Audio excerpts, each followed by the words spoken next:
How's it going, everybody? It was a long week for me last week, which is why this is happening now. I apologize.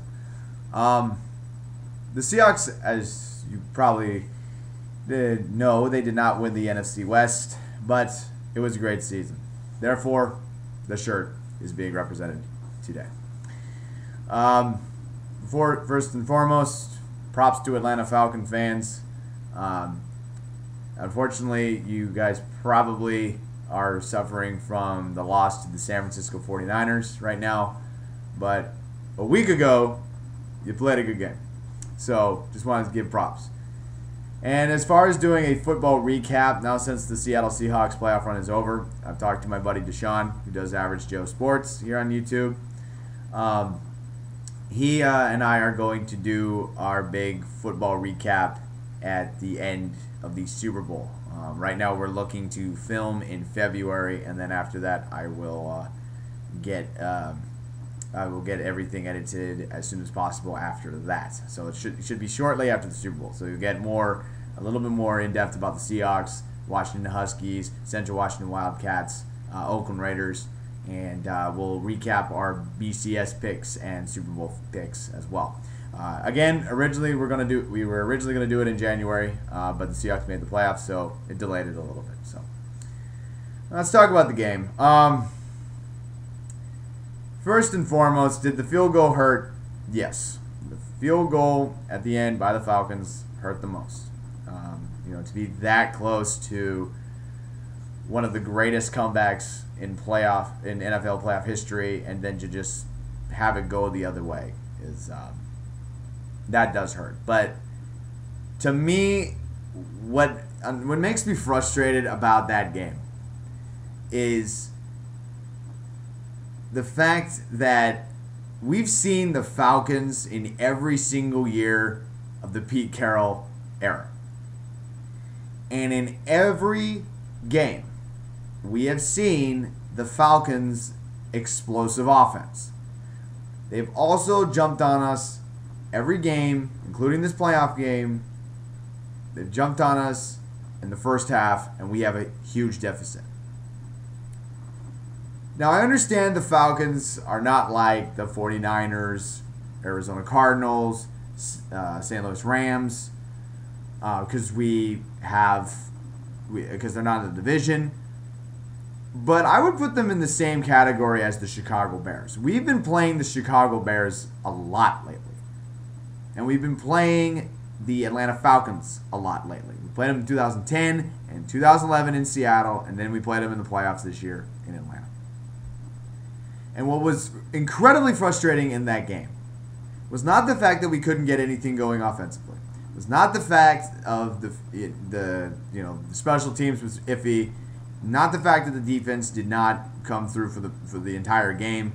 What was frustrating for me was I went to, as I mentioned before, I went to last year's game against Atlanta when Atlanta came to Seattle. And it was like it was the same game. Atlanta in the game in Seattle last year jumped on the Seahawks big time, and the Seahawks had to make a dramatic comeback. They did fail on doing so. And then this year, we go down to Atlanta, we're being shut out at the end of the first half, and it's the exact same game. And we had a better team than last year. That's what's aggravating and really frustrating. I mean, we almost had Tavares Jackson lead this team to a victory over the Falcons. We almost had a defense last year who was trying to find their identity and were being incredibly streaky in the first half of the season. Unlike this year when we were one of the best in the NFL, we almost had that shaky defense last year beat the Falcons. And because we've seen the Falcons, a lot within the last 3 years, based on what I saw, what happened on Sunday, told me we still are not making adjustments. We're not making adjustments against the Falcons. And that's annoying.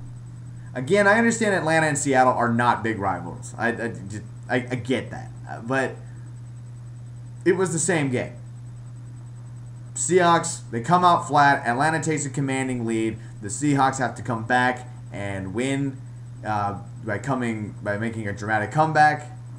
The only difference between a Sunday ago and last year was the last 2 drives of the game.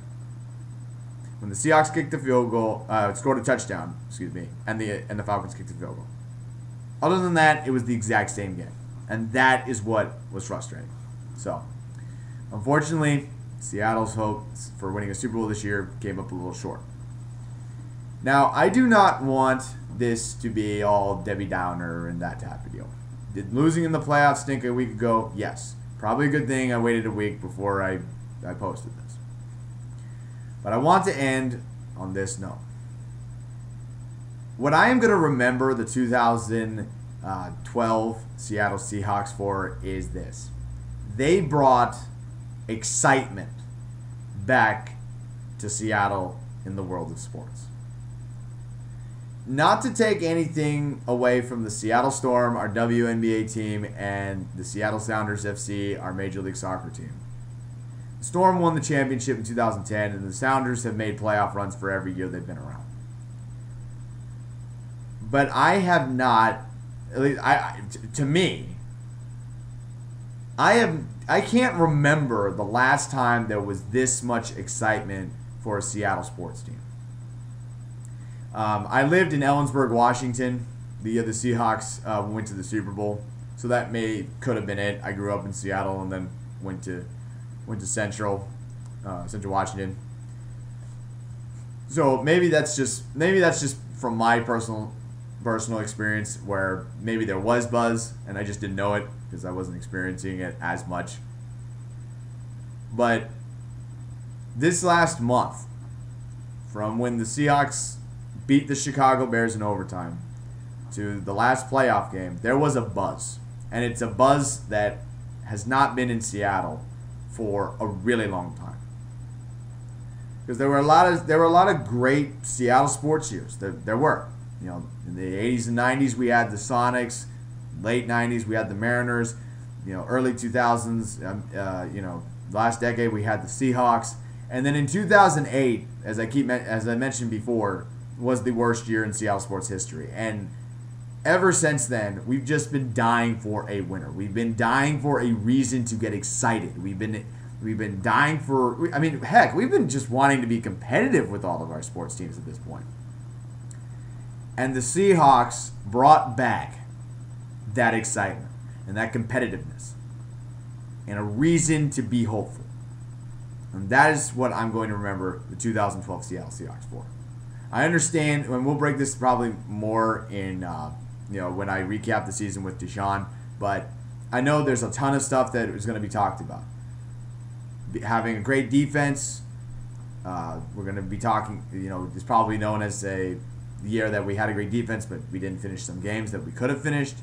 We drafted a quarterback in the 3rd round in Russell Wilson, and having him develop, and having controversy in terms of the Monday Night Football game against Green Bay. I understand all those are great things, but to me, the number one highlight is waking up in the morning, going to the Seattle Times, or listening to ESPN Seattle and or KJR, and just feeling a buzz.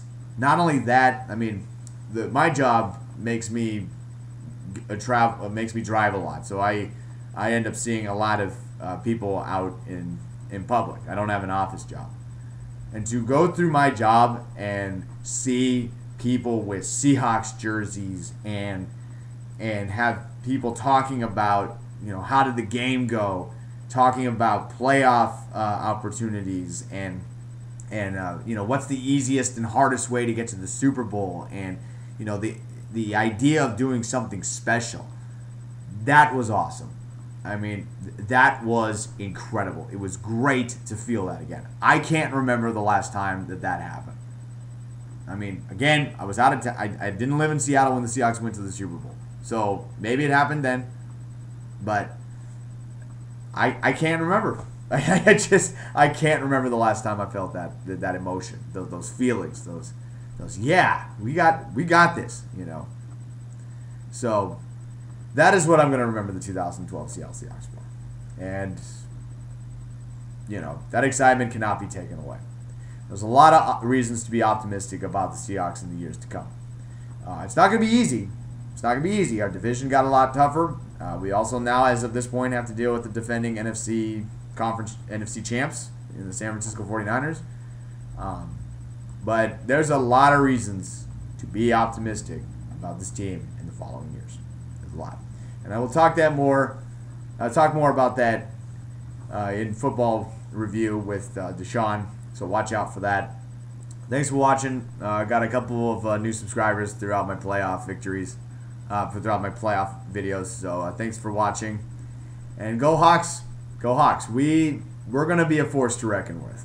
I mean, this is not like 2 years ago when we were just lucky to get into the playoffs and be 7-9, and we ended up having a big playoff victory, and then it was kind of, all right, let's go back to reality and let's figure out what we need to do to be competitive. No, this is for real. We're going to be a force. Seattle is going to be a force next year. And with the way our schedule is going to be next year, there's a lot of opportunity and a lot of reasons why people can believe that we're going to do great things next year. So I'll leave it with that. Go Hawks, and I will talk to you all later.